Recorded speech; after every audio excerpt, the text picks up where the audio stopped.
भारतारि रेल बिफानाव गासै 259.42 कौटि रां खहा थांनाय दान मोनसेसो सिगां भारत सरकारनि आगिनिपथ बिथांखिखौ लानानै बे खहाया जादों। नाथाय माबोरै? भारत सरकारनि आगिनिपथ बिथांखिखौ लानानै बावैसो सिगां भारतनि दाब दाब जायगाफोराव गोबां हादोरारिफोरा खुद्रिखांदों आरो खुद्रिखांनायनि गेजेरजोंनो बे गेदेर खहाया जादों।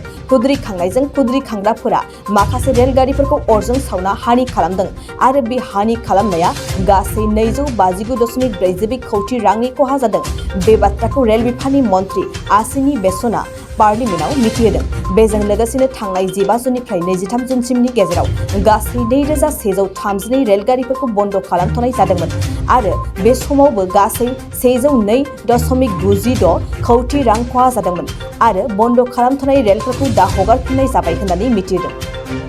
नोंथाङा सरकारि साख्रि नागिरदोंना? नोंथांनि थाखाय मोनसे गोजोनथाव खौरां।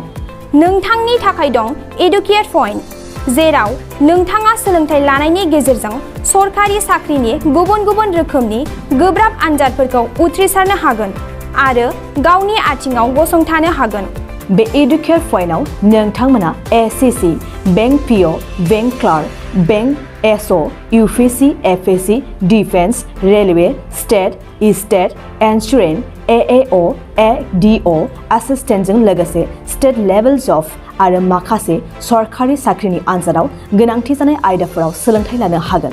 मख'नो गोनांदि बे सोलोंसालियाव साख्रिनिल' नङा, बेयाव MBA आरो सैनिक स्कुल बायदियाव एडमिशननि थाखाय एन्ट्रेन्स होनो थाखायबो सोलोंथाइ लानो हागोन।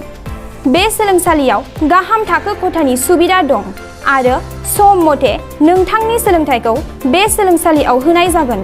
बेखौबो मिथिनांगोन दि बे एडुकेट पइन्टआव सोलोंथाइ लानानै बावैसो 2021-22 इं मायथाइनि एसएससि जिडिनि आनजादाव गासै 11 सा सोलोंसाफोरा उथ्रिसारनो हादों। बारा नङा, गासै 15,000 रांजोंनो नोंथाङा बे सोलोंसालियाव 6 दानसिम सोलोंथाइखौ लानो हागोन। बे सोलोंसालिया क'क्राझार, बरपेटा र'ड, गवालपारा आरो बङाइगावआवबो दं। क'क्राझाराव सोलोंथाइ लानो गोसो गुदुं जानाय सुबुंफोरा 70020261333 9101536360 70020261333 9101536360